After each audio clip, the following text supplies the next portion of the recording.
Assalamu alaikum wa rahmatullahi wa barakatuh. C'est la première partie du chapitre 10, courant alternatif sinusoïdal.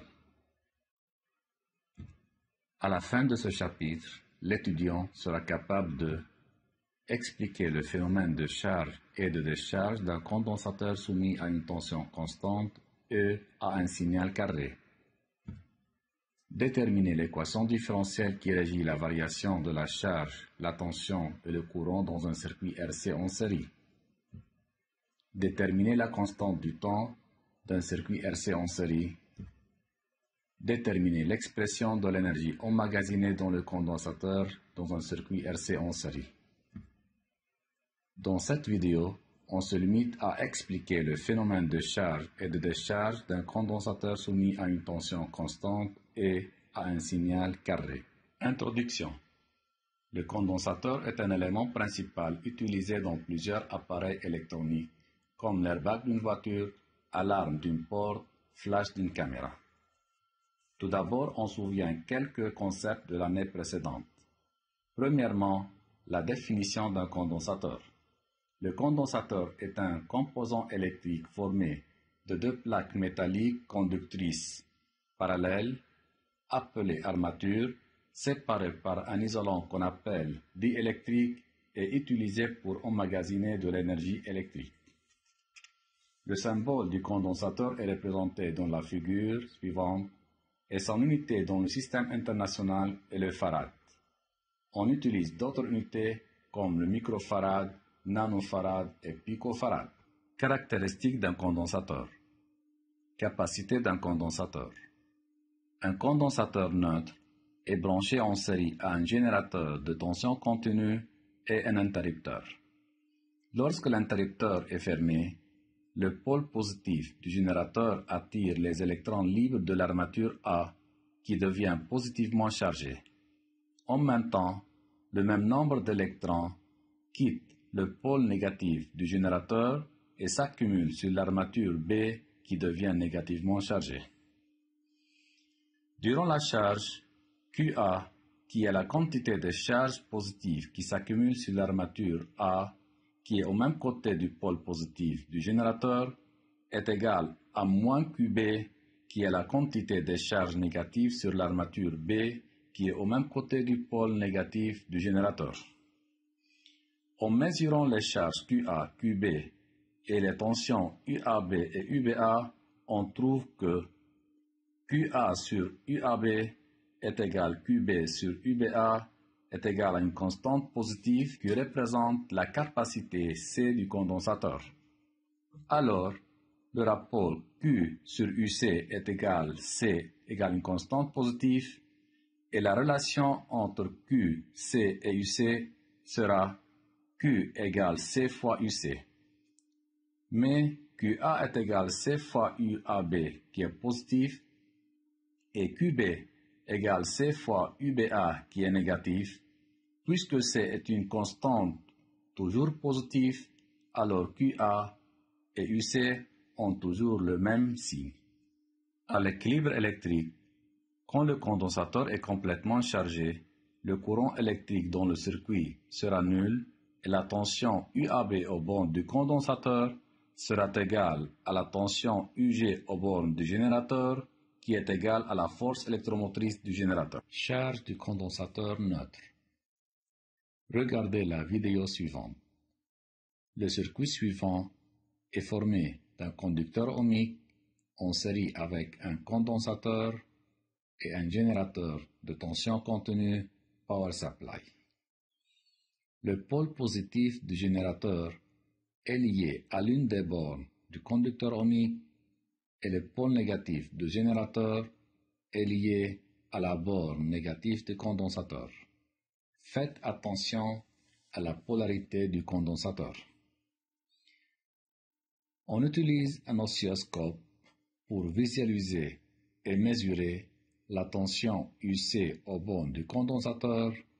C'est pour cela qu'on branche la phase de la voie 1 de l'oscilloscope au côté positif du condensateur et la masse de l'oscilloscope au côté négatif du condensateur.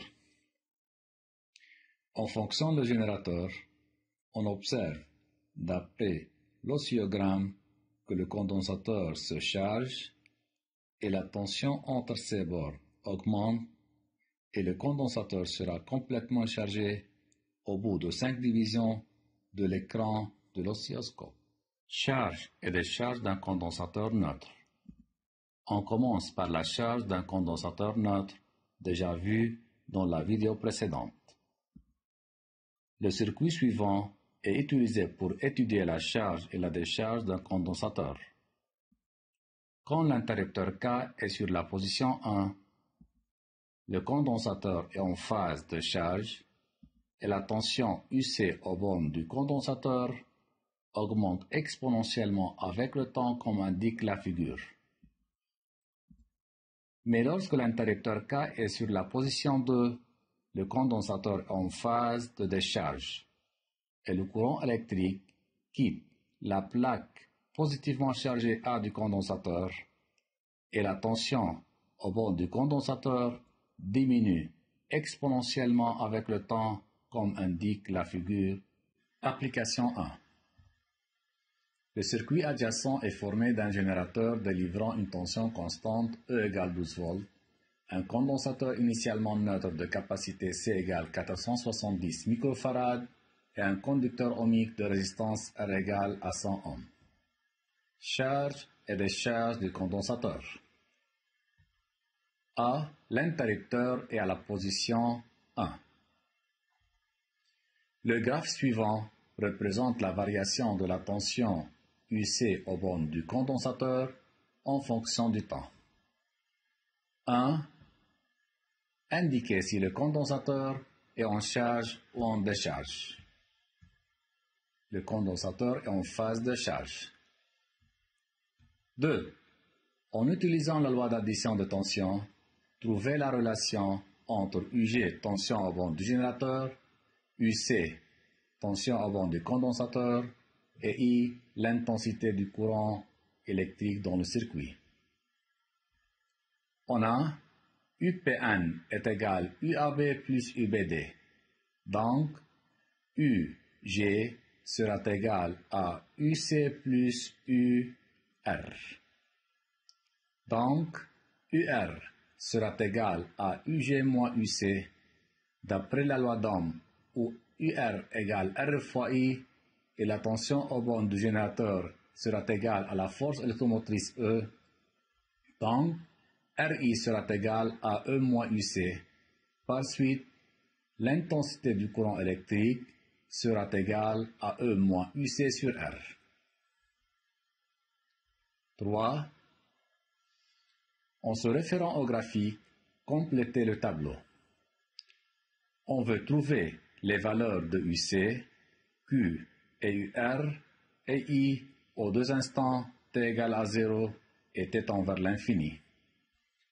On veut utiliser le graphe pour trouver UC, la relation entre Q et UC pour trouver Q et la loi d'addition de tension de la partie précédente pour trouver UR et la loi d'Ohm pour trouver I. À T0 égale à 0, UC égale à 0 graphiquement. Par le calcul, Q sera égal à 0, UR est égal à 12 volts.